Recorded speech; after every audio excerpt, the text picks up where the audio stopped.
Bismillahirrahmanirrahim. Assalamu alaikum.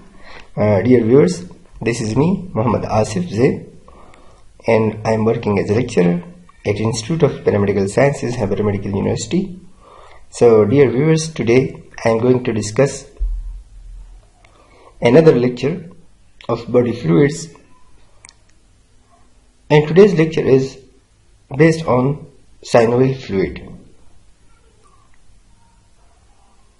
तो synovial fluid वो fluid है जो कि जॉइंट्स में पाया जाता है। तो इसलिए आज का टॉपिक जरा हट के है, क्योंकि जो दूसरे टॉपिक है लाइक सीसिफ है या पेरिकार्डियल फ्लूइड है या एसाइटिक फ्लूइड है, उसमें और साइनोवियल फ्लूइड में डिफरेंस है।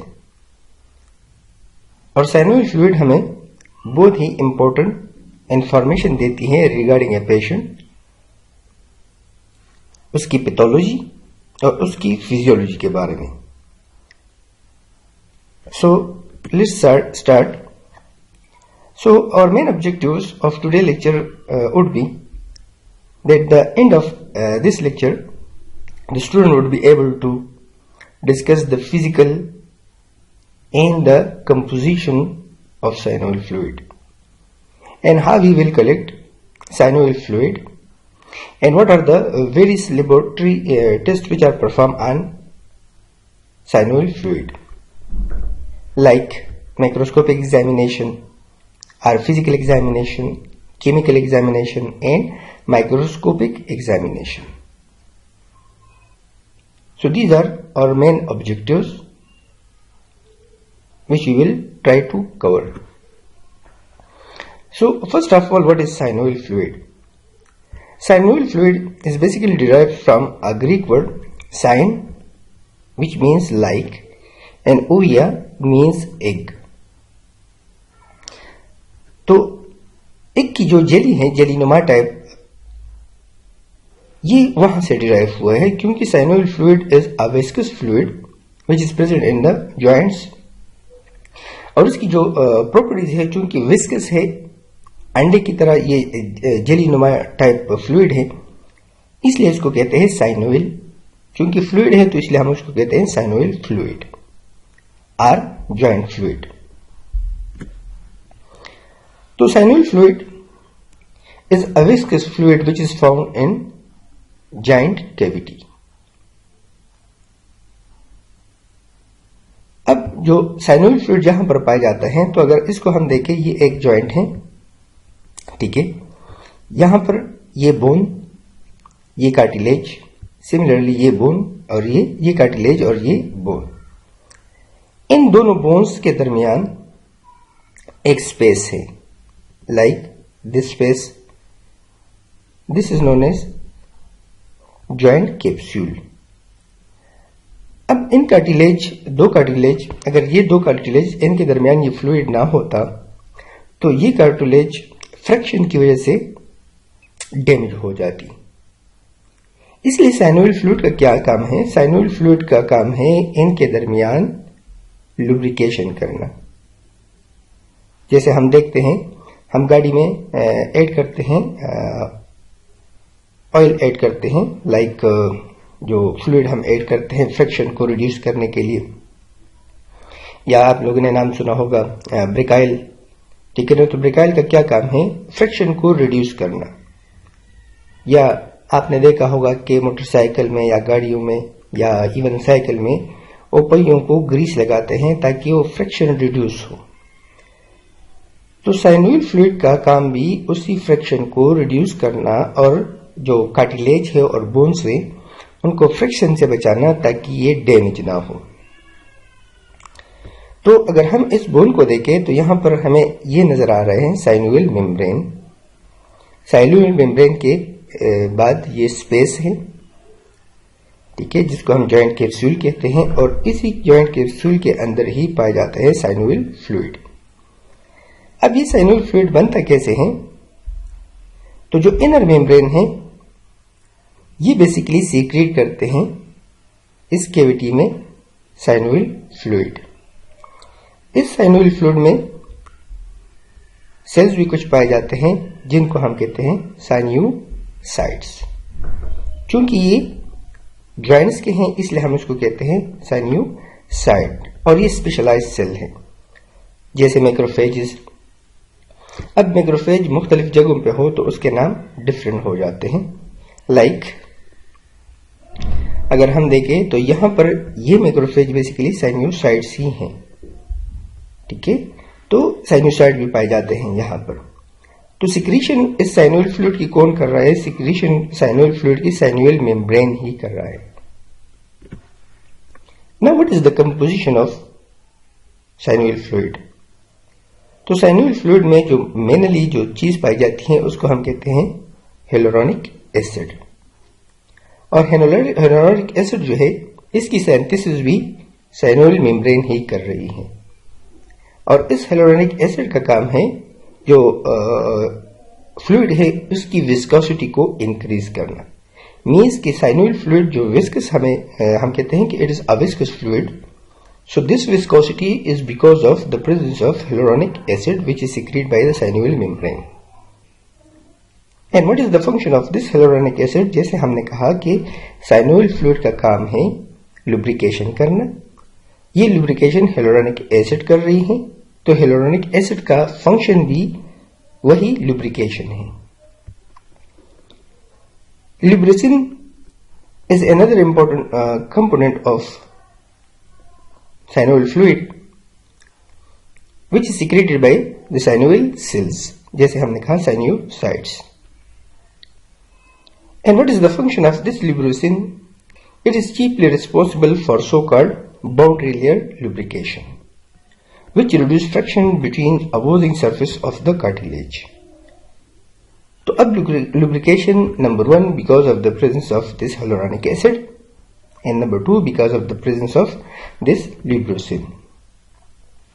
ओल्ड एजेस में आहिस्ता आहिस्ता hyaluronic और lubricin की क्वांटिटी रिड्यूस हो जाती है, जिसकी वजह से और फ्रिक्शन आहिस्ता आहिस्ता रिड्यूस हो जाता है, और जिसकी वजह से जो जॉइंट्स के कार्टिलेज है वो उसकी फ्रिक्शन इंक्रीज हो जाती है, जिसकी वजह से जो जॉइंट्स है वो डैमेज हो जाते हैं। तो आप लोगों ने अक्सर जो ओल्ड एजेस इंडिविजुअल्स को सुना होगा जॉइंट पेन के बारे में कि उनके जो जॉइंट्स वो पेन कर रही होती हैं, और वो क्यों? Because of the absence of these lubricants like hyaluronic acid and lubricin. Now what is the major function of this? So the major function is number 1 to reduce friction, number 2 lubrication, number 3 shock absorber, और number 4 these fluids also provide oxygen and nutrient to the joints. So these are the 4 major function of synovial fluid. जैसे हमने इससे पहले discuss किया कि हमारे पास क्या है, this is a bone, this is another bone and these bones are joined together, ठीक है। इनके दरमियान फ्रिक्शन को रिड्यूस करने के लिए यहां पर पाया जाता है साइनोवियल फ्लूइड पाया जाता है। Now how synovial fluid is collected? तो साइनोवियल फ्लूइड मुख्तलिफ कंडीशन है जिसमें जॉइंट्स में साइनोवियल फ्लूइड बढ़ जाता है, which is known as basically effusion. अब हमें कैसे पता चलेगा कि इस एक पार्टिकुलर जॉइंट में फ्लूइड अक्यूमुलेट हुआ है इंक्रीज कंसंट्रेशन में? तो उससे पहले उसके लिए एक टेस्ट परफॉर्म किया जाता है जिसको कहते हैं bulge test. So bulge test is basically used to determine that if there is abnormal accumulation of fluid present or not, ठीक है ना। तो वो कैसे किया जाता है? तो ये जॉइंट है, लेट्स सपोज दिस इज अनी जॉइंट, तो इसकी ये है कि जैसे एक हाथ ऐसे और दूसरा हाथ ऐसे रखा जाता है और इसको थोड़ा सा दबाते हैं, ठीक है। फिर एक तरफ से हाथ इस तरफ से इस जॉइंट पे फेरते हैं और दूसरी तरफ से हाथ उस जॉइंट से फेरते हैं। अगर इसमें वेव जनरेशन हो रही है, मींस वेव जनरेट हो रहा है, जिस तरह की एक फ्लूइड मूव कर रही है, ठीक है ना। जब हाथ यूं करके फेरा जाता है इस जॉइंट पे और उसमें एक वेव जनरेट हो रही है, फ्लूइड ऑफ वेव, तो this is indication that there is abnormal accumulation of fluid. Now, how a specimen of synovial fluid is collected. So the process is known as arteriosynthesis. इसकी accumulation को arteriosynthesis कहते हैं. Means कि हम जो synovial capsule है उससे fluid accumulate करते हैं. But remember this is very this required a lot of experience and expertise. तो कैसे कलेक्ट किया जाता है, लेट्स सी.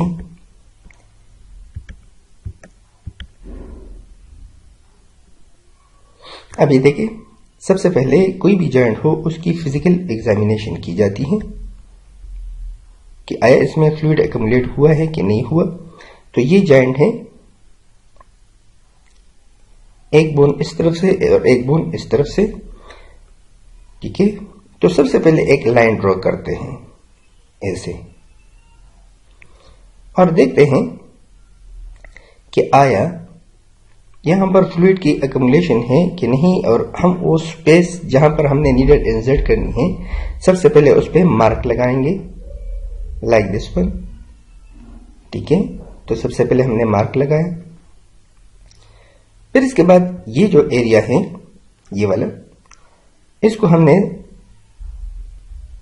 डिसइंफेक्ट करना है. लेकिन वो मार्क जो चूंकि हमने लगाया था वो हमने थोड़ा सा जो नजर आएगा क्योंकि हमने इसको प्रेस किया था. तो जो हम स्टेरिलाइजर यूज करते हैं उससे रिमूव हो जाते हैं, लेकिन वो मार्क रिमूव नहीं होता. फिर एक नीडल लेंगे. सबसे पहले इस एरिया को हमने एनेस्थीसिया देना है, लोकल एनेस्थीसिया जिसको हम कहते हैं. लोकल एनेस्थीसिया देके फिर इसके बाद हमने फ्लूइड की कलेक्शन करनी है ताकि ये जगह सबसे पहले सुन हो जाए.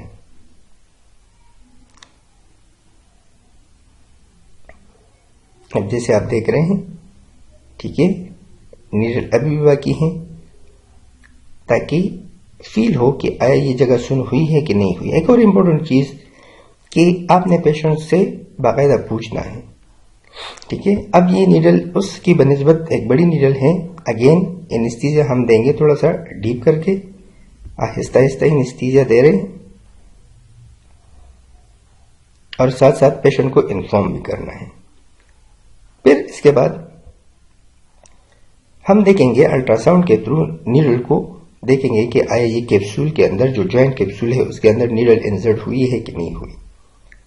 तो अल्ट्रासाउंड के थ्रू नीडल को चेक करेंगे ताकि वो ज्वाइंट जो कैप्सूल है उसके अंदर चली जाए. फिर इसके बाद हमने फ्लूइड की, अब आप जैसे देख रहे हैं ये नीडल है, ठीक है ना, ये इंसर्ट हो रही है इस ज्वाइंट में जहां पर फ्लूइड मौजूद है और एबनॉर्मल फ्लूइड मौजूद है. ठीक है, ये देखिए नीडल साफ नजर आ रही है यहां पे. इसका मतलब यह है कि अब नीडल ज्वाइंट के अंदर मौजूद है. अब एक 20 cc सिरिंज के थ्रू हम इस फ्लूइड को एक्युमुलेट करेंगे.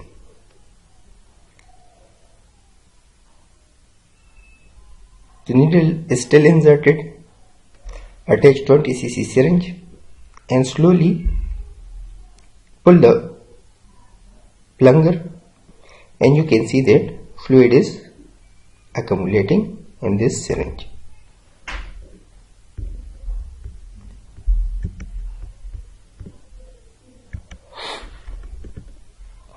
Now usually हम 3 ट्यूब्स में लेते हैं, tube 1, tube 2 and tube 3.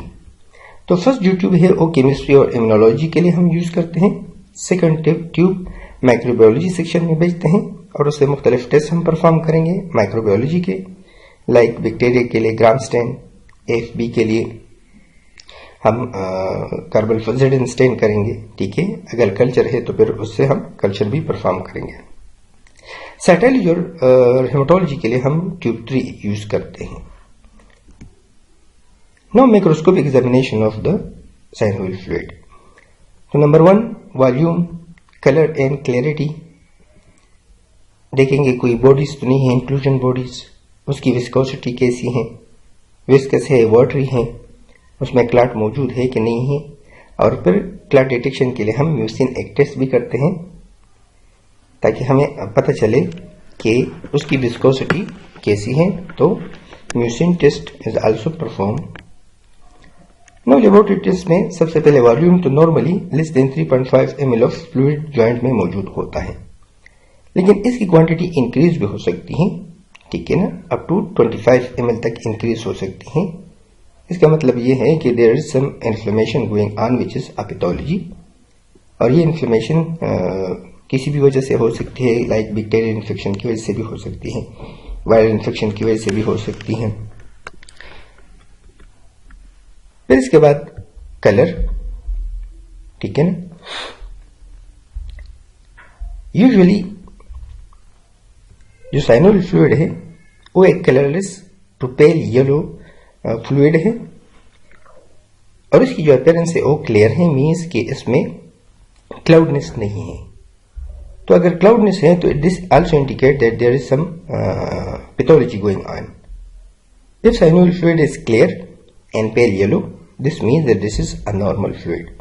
But if the color of synovial fluid is red or brown or xanthochromic, तो इसका मतलब यह है कि जॉइंट्स में हेमरेजेस हुई हैं, ब्लीडिंग इनटू जॉइंट्स हो चुकी हैं। अगर येलो है, ठीक है, हमने कहा कि कलरलेस है, लेकिन अगर ये येलो है तो ये नॉन इन्फ्लेमेटरी कंडीशन को शो कर रही है, जबकि येलो और क्लाउडी तो this is known as inflammatory condition. अगर व्हाइट, क्लाउडी और या मिल्की टाइप है तो ये इंडिकेट कर रही है कि there are certain crystals present in synovial fluid. Now inclusion, जैसे हमने कहा कि इसमें कुछ पार्टिकल्स वगैरह भी पाए जा सकते हैं if there is some pathology, so like rice bodies and acronylic shards. These two particles can be present depend upon the condition. तो राइस बॉडीज अगर हम ये देखें इसमें तो ये हमें पार्टिकल्स नजर आ रहे हैं, व्हाइट कलर के पार्टिकल्स नजर आ रहे हैं, इसमें हमें ब्राउनिश पार्टिकल्स नजर आ रहे हैं। तो ये जो बी है ये बेसिकली राइस बॉडीज हैं, ठीक है ना, जस्ट लाइक राइस। और ये कौन से कंडीशन में? Rice bodies are usually present in rheumatoid arthritis patients, और if there is some degeneration present in joints, so then rice bodies will be present in synovial fluid. और ये rice bodies indicate कर रही हैं कि यहां पर फिब्रिन क्लॉट्स हाई कंसेंट्रेशन में मौजूद होंगे। फिर इसके बाद जो दूसरी डिब्रीज हैं अगर ये मौजूद हो लाइक दीज, ठीक है, तो ये ऐसे नजर आ रहे हैं जैसे ग्राउंड पेपर, ठीक है, या सैंड लाइक बॉडीज ये हमें नजर आती हैं, ठीक है। नाउ माइक्रोस्कोपिक एग्जामिनेशन में हम विस्कोसिटी को कैसे मेजर करते हैं? तो रूल्स टेस्ट और म्यूसिन क्लॉट टेस्ट, ये दो टेस्ट परफॉर्म किए जाते हैं। एक सिरिंज हम लेते हैं और इसको 4 से 6 सेंटीमीटर तक से ऊपर हम इसको आहिस्ता आहिस्ता गिराते हैं। अगर इसमें ये चीज बन रही है लाइक स्टिंग लाइक स्ट्रक्चर बन रहा है ऐसे, तो ये इंडिकेट कर रही है कि this is a viscous, means कि इसकी विस्कोसिटी ठीक है। लेकिन अगर ये थिन है, वाटर लाइक है, तो ये थिन लाइक स्ट्रक्चर पर नहीं बनेगा, जो कि इंडिकेशन देती है कि there is some pathology going on, ठीक है। तो अगर नॉर्मल विस्कोसिटी वाला है तो ये 4 to 6 सेंटीमीटर से हम इसको गिराते हैं, और अगर ये 4 to 6 सेंटीमीटर ये स्ट्रिंग लाइक बनाती हैं सब स्ट्रक्चर जैसे आपको नजर आ रहे हैं, तो this indicate that this synovial fluid is viscous. Clotting के लिए जो नॉर्मल साइनोवियल फ्लूइड है वो क्लॉट नहीं होता, लेकिन अगर साइनोवियल फ्लूइड क्लॉट हो रहा है तो ये इंडिकेशन है कि इसमें फिब्रिनोजन हाईएस्ट कंसंट्रेशन में मौजूद है, मींस कि इसमें प्रोटीन की क्वांटिटी ज्यादा है। लेकिन अगर क्लॉट नहीं हो रहा तो इंडिकेशन ये है कि ये एक नॉर्मल साइनोवियल फ्लूइड है। क्लॉटिंग की क्या वजह हो सकती है? डैमेज साइनोवियल मेम्ब्रेन, या ट्रोमेटिक टेप या इन्फेक्शन, ठीक है, या इन्फ्लेमेशन, तो इन कंडीशंस में साइनोइड फ्लूइड में फिर क्लॉट मौजूद होता है। और उसके लिए हम एक टेस्ट परफॉर्म करते हैं जिसको हम कहते हैं roots test. So roots test is basically used for the determination of hyaluronic acid. तो hyaluronic एसिड की क्वांटिटी को एस्टिमेट करने के लिए, और रिमेंबर कि this is a qualitative test, हम क्या करते हैं कि हम एक फ्लूइड लेते हैं सबसे पहले, लाइक हमने ये फ्लूइड लिया, फिर इसमें हम ड्रॉप बाय ड्रॉप हम एसिटिक एसिड ऐड करते हैं, ठीक है, और इसको घुमाते हैं। क्या करते हैं, इसको हम आहिस्ता आहिस्ता घुमाते हैं। तो अगर इसमें क्लॉट बन गया, ठीक है, अगर इसमें क्लॉट बन गया तो ये इंडिकेशन दे रही है कि इसमें एबनॉर्मेलिटी मौजूद है, इसमें प्रोटीन की क्वांटिटी ज्यादा कंसंट्रेशन में मौजूद है। लेकिन अगर क्लॉट नहीं बना तो इसका मतलब यह होगा कि ये फ्लूइड एक नॉर्मल फ्लूइड है, ठीक है। तो म्यूसिन टेस्ट गुड मीन्स अगर पॉजिटिव आ जाता है तो सॉलिड क्लॉट मौजूद होगा, फेयर है तो सॉफ्ट क्लॉट होगा, लो है तो फेरेबल क्लॉट मौजूद होगा, अगर पुअर है तो क्लॉट इसमें मौजूद नहीं होता। Now the most important thing is the microscopic analysis of synovial fluid. तो total leukocyte count less than 200 cells per microlitre मौजूद होते हैं, ठीक है ना, मीन्स के 200 से कम। अगर इससे ज्यादा क्वांटिटी में है तो इट्स इंडिकेशन देती है कि there is some again either infection या इन्फ्लेमेशन, कोई भी हो सकता है, या इन्फेक्शन हो सकती है या इन्फ्लेमेशन हो सकता है या डिजेनरेटिव चेंजेस आ सकती हैं इसमें। अब इसके लिए हम जो आम WBC फ्लूइड है वो हम यूज नहीं करते काउंटिंग के लिए। मीन जब हम ब्लड लेते हैं तो ब्लड को हम WBC डाइल्यूटिंग फ्लूइड से पहले इसको मिक्स करते हैं जिसमें एसिटिक एसिड होता है और उसमें small quantity of methylene blue भी मौजूद होता है, लेकिन वो फ्लूइड हम इसके लिए यूज नहीं करते। क्यों नहीं करते? ये एक छोटा सा असाइनमेंट है, because it contain dash which is responsible for clotting.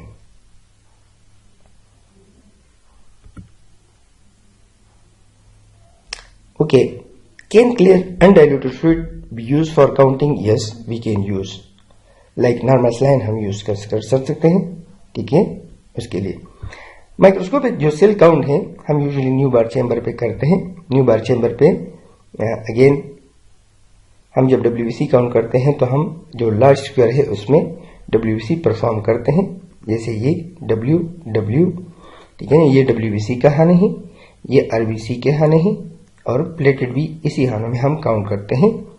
New bar chamber पे अगेन एक पूरी वीडियो इस पे मौजूद है।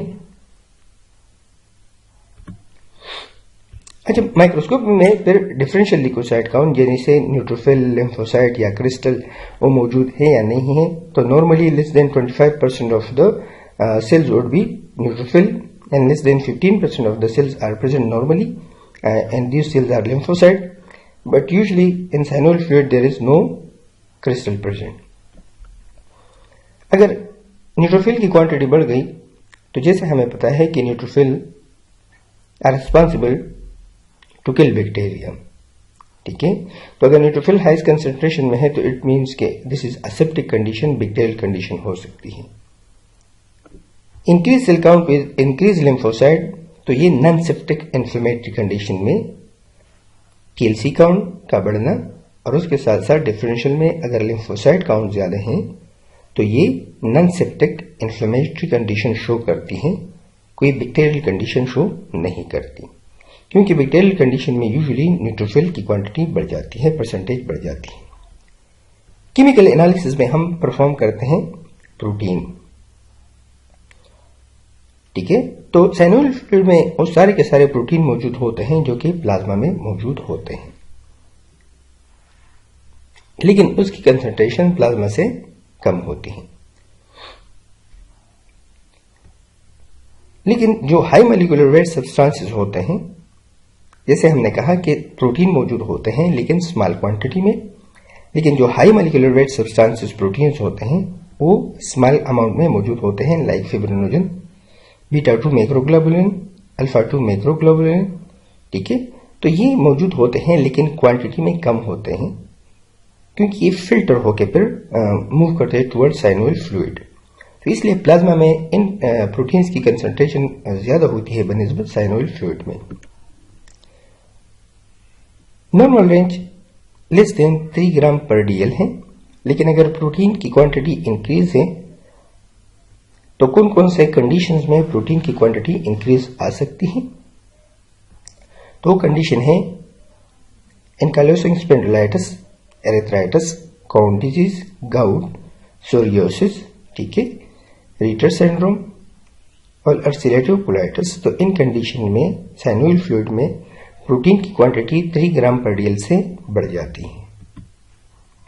केमिकल एनालिसिस में हम करते हैं ग्लूकोज भी करते हैं, जो कि less than 10 milligram lower than the blood glucose होता है। ठीक है, let's suppose glucose, serum glucose 90 है, तो साइनोइल फ्लूइड में ये 10 मिलीग्राम से कम होंगे। ठीक है ना, मीन्स के 80 या 70 की क्वांटिटी में ये मौजूद होंगे साइनोइल फ्लूइड में। तो जॉइंट जो डिसऑर्डर होते हैं उसमें ग्लूकोज की क्वांटिटी कम हो जाती है, या अगर इन्फेक्शन है तो उसमें भी ग्लूकोज की क्वांटिटी कम हो जाती है, क्योंकि बैक्टीरिया यूजुअली ग्लूकोज यूटिलाइज करते हैं for ATP production. Uric acid, again a very important chemical analysis test, normally 6 to 8 milligram per dL मौजूद होते हैं, लेकिन अगर इसकी क्वांटिटी बढ़ जाती है यूरिक एसिड की तो ये शो करती है कि this patient is suffering from a disease known as gout disease. ठीक है ना, और ये usually may be present in crystal form. Lactic acid, although lactic acid बहुत रेयरली परफॉर्म किया जाता है साइनोइल फ्लूइड में, लेकिन कुछ कंडीशन ऐसी हैं जिसमें लैक्टिक एसिड की क्वांटिटी अगर बढ़ गई तो वो शो करती हैं एक स्पेसिफिक डिजीज लाइक सेप्टिक एरिथ्राइटिस में। इसमें इसकी डायग्नोसिस में ये हेल्प आउट हो सकती है, क्योंकि लैक्टिक एसिड की क्वांटिटी सेप्टिक एरिथ्राइटिस में इसकी क्वांटिटी बहुत ज्यादा बढ़ जाती है।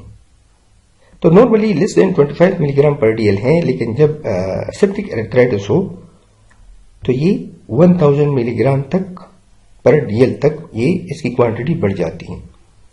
लेकिन इसलिए परफॉर्म नहीं करते हैं क्योंकि अगर सेप्टिक एरिथ्राइटिस है तो ग्राम स्टेन या कल्चर के थ्रू हम उसको डायग्नोस कर सकते हैं, but this lactic acid can be helpful. एक इंपॉर्टेंट टेस्ट लैक्टेट डिहाइड्रोजिनेज। ठीक है, और लैक्टेट डिहाइड्रोजिनेज साइनोइल फ्लूइड में इसकी परसेंटेज या इसकी क्वांटिटी उतनी है जितनी की सीरम में या प्लाज्मा में मौजूद होता है।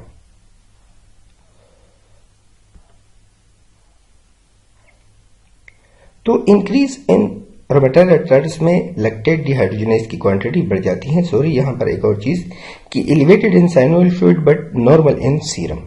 ठीक है, तो increase in rheumatoid arthritis, infectious arthritis और गाउट में लैक्टेट डिहाइड्रोजिनेज की क्वांटिटी बढ़ जाती है।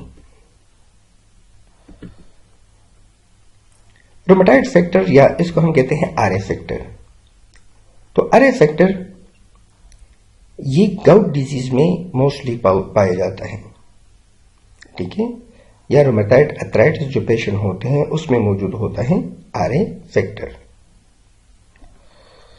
सीरम और फिर synovial fluid, usually rheumatoid factor serum से परफॉर्म किए जाते हैं, लेकिन फिर भी 50% में केसेस में हम साइनोइल फ्लूइड से भी परफॉर्म कर सकते हैं। तो rheumatoid factor is used for the diagnosis of rheumatoid arthritis.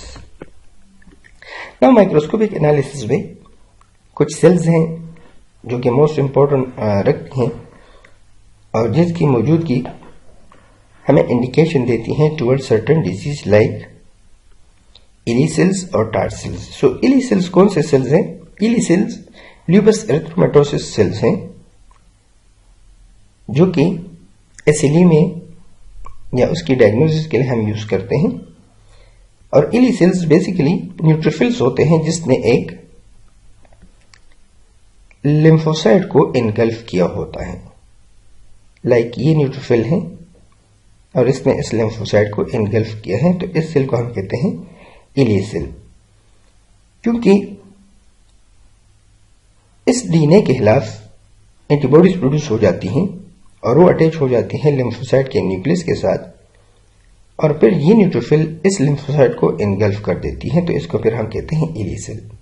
और एक है tart cell. Tart cells basically monocyte होता है जिसने इनगल्फ किया होता है न्यूक्लियर मटेरियल को। यहां पर भी इसने न्यूक्लियर मटेरियल को इनगल्फ किया है, लेकिन ये न्यूट्रोफिल है, जबकि टार्ट सेल मैक्रोफेज होता है जिसने एक न्यूक्लियर मटेरियल को इनगल्फ किया होता है। अब डिफरेंशियल जो सेल्स है उसमें हम और सेल्स जैसे रीटर सेल्स, ये वेक्यूलेटेड मैक्रोफेजेस होते हैं, जैसे हमें ये नजर आ रहे हैं कि ये वेक्यूलेटेड मैक्रोफेज हमें नजर आता है जिसने न्यूट्रोफिल को इनगल्फ किया होता है, तो उसको हम फिर रीटर सेल्स कहते हैं। और एक होता है आरए सेल्स या रोगोसाइट्स। जैसे हमें ये क्या चीज है रोगोसाइट्स या RA cells? Neutrophil with small dark cytoplasmic granules that consist of precipitated rheumatoid factors.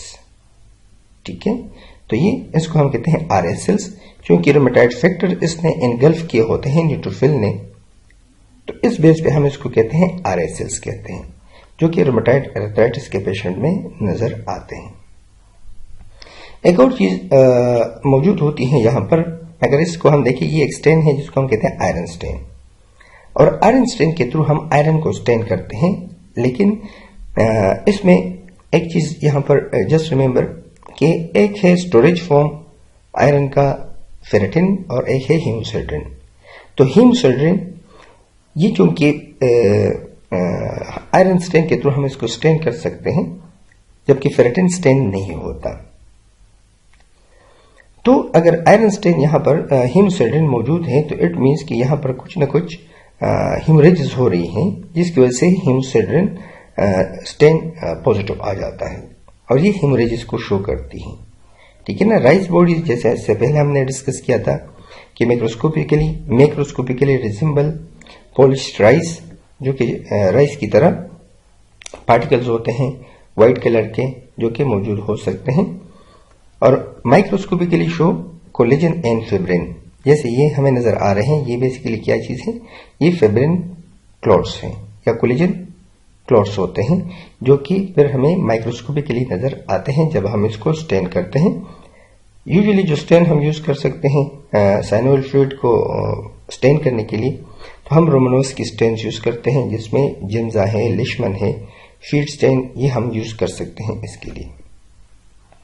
Now crystal identification, monosodium urates और कैल्शियम पायरोफॉस्फेट, ये दोनों क्रिस्टल्स हैं, लेकिन मोनोसोडियम ये नीडल लाइक क्रिस्टल्स होते हैं, जबकि ये रेक्टेंगुलर क्रिस्टल्स हो सकते हैं, जो कि गाउट के पेशेंट में मोस्टली नजर आते हैं। जैसे ये आपको नजर आ रहे हैं, ये नीडल लाइक स्ट्रक्चर है, ये मोनोसोडियम यूरेट्स के होते हैं, और ये रेक्टेंगुलर टाइप ये सेल कैल्शियम पायरोफॉस्फेट है, जो कि गाउट के पेशेंट में नजर आते हैं। इसी तरह कार्टिकोस्टेरॉइड क्रिस्टल्स भी हमें नजर आ सकते हैं, इसमें कोलेस्ट्रॉल के क्रिस्टल्स, तो ये मुख्तलिफ किस्म के क्रिस्टल्स हमें नजर आ सकते हैं। माइक्रोबायोलॉजी में हम स्टेनिंग यूज करते हैं, ठीक है ना, AFB स्टेन और ग्राम स्टेन, और इसके कल्चर के लिए अगर बैक्टीरियल इन्फेक्शन है तो कल्चर फिर हम उसको भिजवाते हैं माइक्रोबायोलॉजी के सेक्शन में, और उसको कल्चर करते हैं, कल्चर सेंसिटिविटी लगाते हैं, और फिर पेशेंट को रिपोर्ट देते हैं ताकि उसके बेस पे उसकी ट्रीटमेंट हो। तो ग्राम स्टेनिंग यूजुअली परफॉर्म किए जाते हैं ताकि हम देखें कि जो साइनोवियल फ्लूइड में एबनॉर्मेलिटी है, आई बैक्टीरियल इन्फेक्शन की वजह से तो नहीं है, तो उसको देखने के लिए हम स्टेनिंग करते हैं, यूजुअली ग्राम स्टेनिंग करते हैं। इसी तरह अगर माइक्रोबायोलॉजी के सेक्शन में, तो हम उससे स्लाइड भी बना सकते हैं, और उससे हम साइटोस्पिन भी बना सकते हैं। साइटोस्पिन क्या है? साइटोस्पिन बेसिकली इसके लिए एक स्पेशल सेंट्रीफ्यूज मशीन आता है जिसको साइटो सेंट्रीफ्यूज कहते हैं, ठीक है ना। साइटो सेंट्रीफ्यूगेशन मेथड से हम साइटोस्पिन बनाते हैं। एक स्मॉल डॉट लाइक स्मेयर इससे बनता है, डॉट लाइक, और उसकी साइटोलॉजी के लिए यूजुअली हम इसको यूज करते हैं। और फील्ड स्टेन हम यूज करते हैं इसके स्टेनिंग के लिए। इसी तरह ग्राम स्टेन, जैसे हमने कहा कि बैक्टीरियल अगर इन्फेक्शन है तो उसके लिए हम फिर ग्राम स्टेनिंग करते हैं। और कल्चर के लिए हम एरोबिक और एनएरोबिक कंडीशन में कल्चर करते हैं। Now classification of joint disorder, ठीक है। तो ये हमारे पास क्या है, कैटेगरी, विजुअल यानी physical, viscosity, mucin clot, cell count, और ये ग्लूकोज। तो normally colourless straw colour, viscosity high, mucin clot जो कि हिलोरोनिक एसिड को चेक करने के लिए हम यूज करते हैं। तो अगर वो गुड है तो इट मीन्स कि there is high quantity of hyaluronic acid present. Cell count less than 150 WBC per cells, less than 25 neutrophils and less than 15% lymphocyte। Non inflammatory condition में yellow and slightly cloudy, viscosity इसकी decrease हो जाती है। Mucin clot fair, WBC less than 1000, ठीक है, और less than 30% इसमें neutrophil होते हैं। तो ये नॉन इन्फ्लेमेटरी कंडीशन को शो करती है। जबकि इन्फ्लेमेटरी कंडीशन को अगर हम अपोजिट में देखें तो विस्कोसिटी एब्सेंट हो जाती है, मीन्स कि ये वाटरी लाइक होगा। म्यूसिन क्लॉट पुअर है। WBC अगर हम देखें तो WBC की क्वांटिटी बनिस्बत नॉन इन्फ्लेमेटरी कंडीशंस में बहुत ही ज्यादा है और उसमें मोर देन 50% न्यूट्रोफिल्स है। यहां पर लेस देन 30% न्यूट्रोफिल है। क्रिस्टल इंड्यूस्ड ये कलर है white, cloudy, turbid, opaque, milky, viscosity absent, mucin clot poor और WBC हाई कंसंट्रेशन में और लेस देन 90% न्यूट्रोफिल्स, मीन्स कि यहां पर भी न्यूट्रोफिल की क्वांटिटी ज्यादा होगी। लेकिन अगर इसको हम देखें सेप्टिक में देखें तो सेप्टिक शो करती है बैक्टीरियल इन्फेक्शन को। तो बैक्टीरियल इन्फेक्शन में अगर हम देखें तो WBC काउंट 50,000 से लेकर 2 lakhs WBC है और मोर देन 90% न्यूट्रोफिल है। लेकिन अगर क्रिस्टल इंड्यूस है तो इसमें WBC आल्दो के ज्यादा है, जस्ट लाइक दिस, लेकिन इसमें न्यूट्रोफिल्स लेस देन 90% होंगे। तो this is the difference between crystal induce effusion and septic infusion.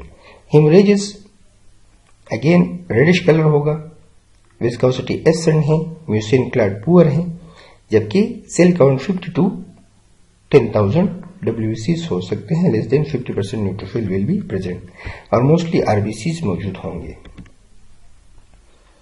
ये हमने क्लासिफिकेशन ऑफ जॉइंट डिसऑर्डर के बारे में इस चार्ट में पढ़ा। So what are the key points in our presentation? The synovial fluid analysis is a well-established procedure for evaluation of joint disease. It also used to determine the presence of arthritis and is used to assist in the classification of joint disorder, and it will help to and guide the physician for appropriate treatment. Thank you so much. कोई भी question हो तो kindly comments में आप कर सकते हैं।